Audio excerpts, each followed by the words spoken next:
Salut les amis, aujourd'hui épisode numéro 513 de l'After Zap Image. On débute avec la disparition de Jacques Chirac, ancien président français et aussi surtout un grand passionné de sport. Petite image assez sympathique lors de la victoire des Bleus lors de la Coupe du Monde 1998. Vous voyez cette image qui restera mythique de Jacques Chirac célébrant le succès des Bleus face au Brésil 3-0. Quelques infos Ligue 1, déclaration pour commencer de Laurent Koscielny, le défenseur bordelais qui revient sur le choc ce samedi. Bordeaux reçoit le Paris Saint-Germain. Il nous dit ils sont programmés pour gagner, donc ils vont vouloir rectifier le tir avec leur dernière rencontre. On est serein par rapport à nos derniers matchs. On est motivé, mais il faut rester humble et garder les pieds sur terre. Ouais, Bordeaux-Paris Saint-Germain demain, le PSG, je pense qu'ils vont avoir certainement très envie de montrer un autre visage. Et puis aussi, le Paris Saint-Germain doit bien préparer son prochain match de Ligue des Champions, le déplacement la semaine prochaine en Turquie. Et je pense qu'ils auront vraiment un gros match demain face aux Bordelais, qui sont certainement l'équipe la plus en forme en ce moment en Ligue 1, les Girondins de Bordeaux. Donc certainement que les Parisiens vont devoir vraiment être à fond pour ce match. Ensuite, une info qui concerne Stéphane Ruffier, le gardien stéphanois. Il souffre d'une fracture non déplacée de la première phalange de l'auriculaire de la main gauche. Son indisponibilité pour le moment n'est pas encore connue, bien évidemment. Une blessure au niveau de la main pour un gardien, c'est handicapant forcément. C'est pour ça qu'on a vu notamment face à Metz en milieu de semaine un jeune gardien, Bagit de 17 ans, qui était dans les cages pour l'AS Saint-Etienne. Gros problème, quand Ruffier est blessé, voilà, ils sont obligés d'aller chercher un jeune joueur de 17 ans.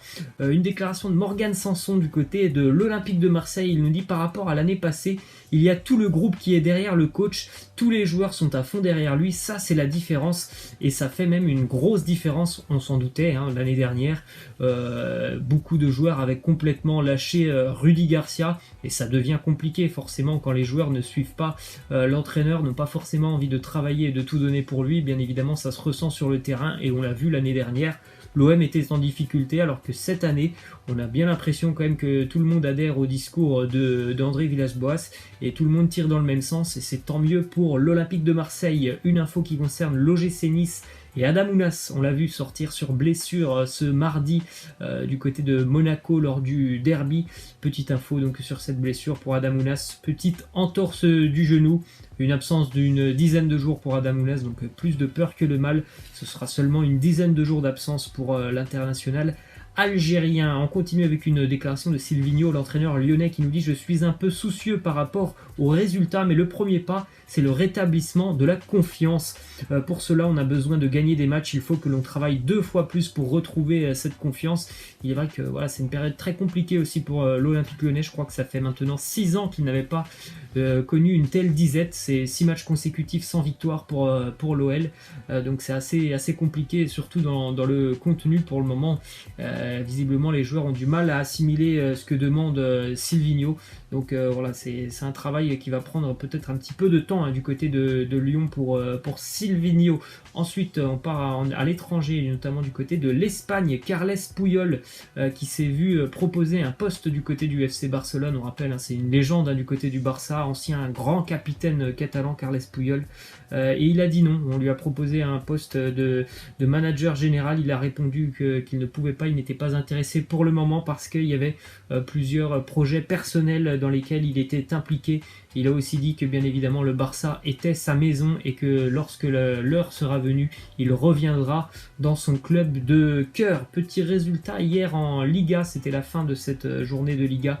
Le FC Séville est tombé du côté du Pays Basque et de Eibar, 3-2. Pourtant les Sévillans menaient 2-0 au terme d'une très belle première période, rythmée par un très bon Lucas Ocampos, buteur et passeur décisif.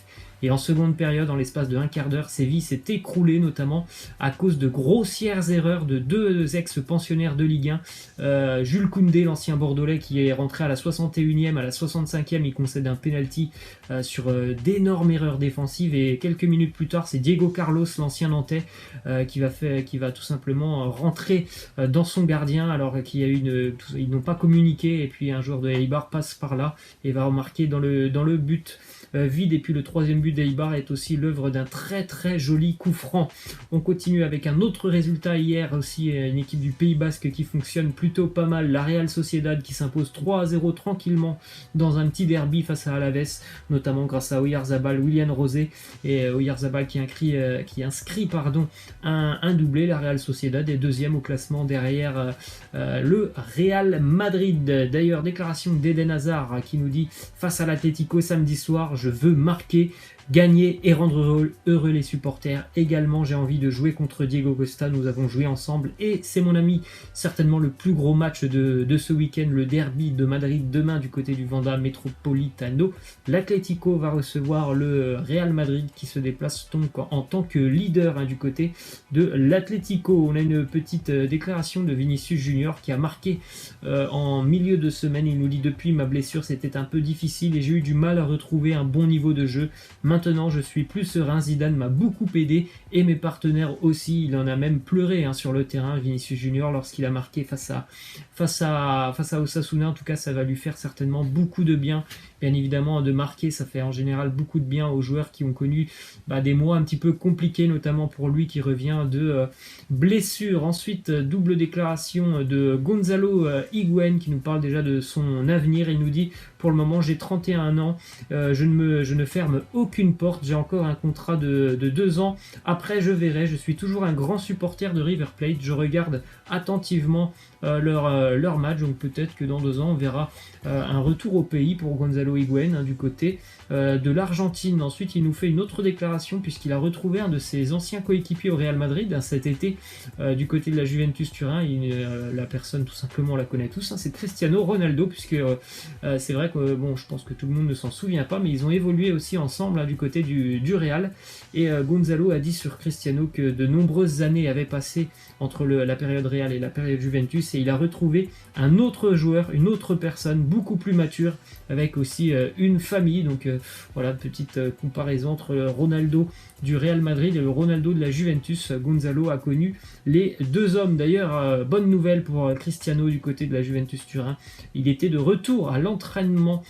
Certainement que il aura peut-être un tout petit peu de temps de jeu ce week-end. Normalement, il ne devrait pas être titulaire, mais bien évidemment, du côté de la Juve, on espère qu'ils seront tous prêts pour la semaine prochaine et le retour de la Ligue des Champions. Ensuite, une info qui nous vient de Manchester United. Mario Mandzukic est la priorité de Solskjaer sur le prochain mercato hivernal. Mario Mandzukic qui pour le moment n'a jamais joué avec la Juventus sur ce début d'année. Il est un petit peu écarté du groupe, donc un départ est fortement envisageable pour le mois de janvier pour Mandzukic. Petite info aussi qui concerne David Alaba. Il a repris l'entraînement collectif aujourd'hui avec le Bayern Munich. Il pourrait même avoir quelques minutes de jeu ce week-end pour le Bayern qui se déplace du côté de Paderborn face à un promu. Donc normalement, il ne devrait pas trop y avoir de problème pour le Bayern. C'est pour ça qu'on pense peut-être à le faire jouer un petit peu sur ce match pour aussi le préparer à la semaine prochaine. Un gros duel aussi en Ligue des Champions pour le Bayern qui jouera face à Tottenham. Petite déclaration aussi d'un des dirigeants du Bayern Munich, Karl-Heinz Rummenigge, qui nous dit: j'apprécie beaucoup Benjamin Pavard car c'est un très bon joueur et une personne modeste. Voilà, tout le monde vraiment du côté du Bayern Munich, il fait l'unanimité. Benjamin Pavard. Ensuite, une petite info de Manchester United qui jouait en milieu de semaine face à Rochdale en coupe de la Ligue anglaise. Et du côté de Rochdale, Luke Matheson, 16 ans, il a marqué devant sa maman qui était présente à Old Trafford. À 16 ans quand même, Luke Matheson avec Rochdale. C'était un rêve pour lui déjà de marquer à Old Trafford. Il a marqué, c'était la première fois en 5 ans aussi que sa maman pouvait le voir jouer, car elle a été longtemps malade et voilà, elle est venue pour la première fois depuis 5 ans le voir jouer et son fils marque à Old Trafford. C'est quand même assez incroyable. Pour la petite anecdote, le lendemain, puisqu'il a 16 ans, il est retourné à l'école. Luke Matheson. On continue avec une info aussi de Harvey Elliott qui a joué lui aussi en milieu de semaine avec Liverpool en Coupe de la Ligue du côté de Milton Keynes. Harvey Elliott est devenu d'ailleurs le plus jeune titulaire de l'histoire de Liverpool en match officiel à seulement 16 ans et 174 jours. Vous voyez, un des joueurs très précoces en Angleterre avec Luke Matheson. Harvey Elliott, en plus de ça, Harvey Elliott a été élu homme du match hein, sur ce match, certainement un futur crack. On continue avec une info qui nous vient de la Belgique et un ex-joueur d'Anderlecht, puisque c'était un joueur qui évoluait avec Anderlecht jusqu'à ses 17 ans. Ensuite, il s'est mis au cyclisme et à l'âge de 19 ans, donc en l'espace de 2 ans, il a créé la sensation en décrochant la médaille d'argent au championnat du monde de cyclisme de contre-la-montre. Donc c'est assez incroyable. En plus de ça, il devient le plus jeune médaillé de l'histoire de cette discipline. Et on va terminer avec cette question de fin. Laissez-moi en commentaire si vous aviez un choix à faire pour constituer une équipe de Soccer 5 dans ces joueurs du Real Madrid. Laissez-moi en commentaire les 5 joueurs que vous auriez choisis. Voilà, je vous laisse et je vous dis à demain. Ciao!